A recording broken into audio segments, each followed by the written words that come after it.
So let's talk about calibration curves. And I think unfortunately when we talk about calibration curves, we tend to start from a very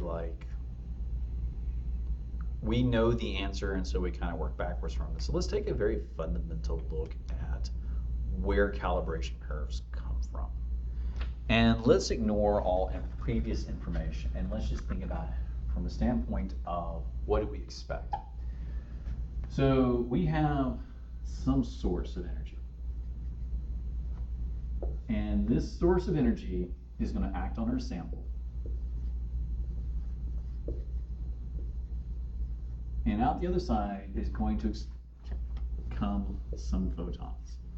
Now, for absorbance spectroscopy, such as molecular absorbance, this source of photons are basically the photons that remain after the source is absorbed. For emission, it's a different set of photons that are come from the sample. So what do we expect to happen? Well, as photons pass the samples, there is a probability of finding the molecule.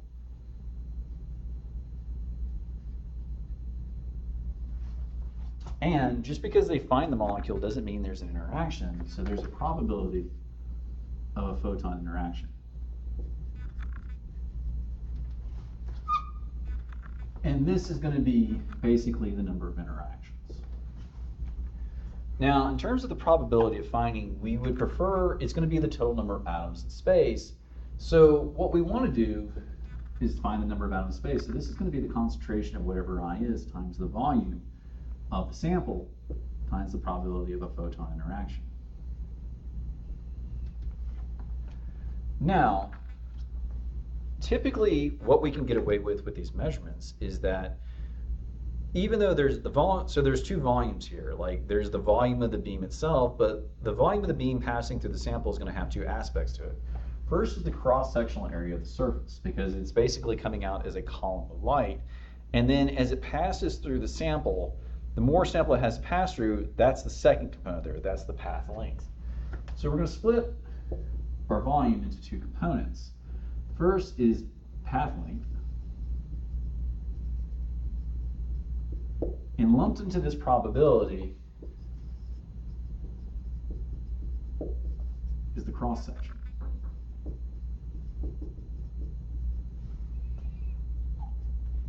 So our first terms here, so we have our path length. These are the probability of finding the atoms.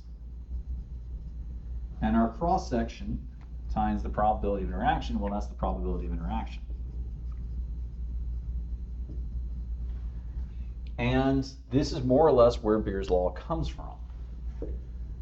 A, B, C, our concentration, our path length.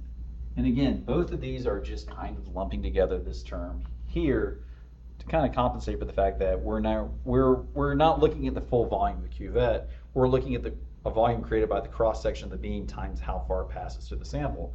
And then our extinction coefficient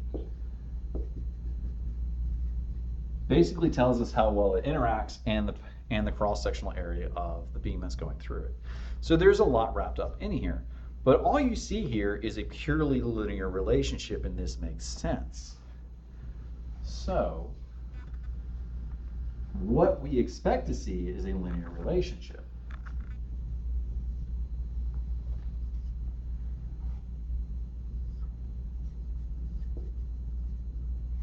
With some slope b times a. So let's cut this video short. We'll talk about the next one. Why do we expect deviations away from the ideal line?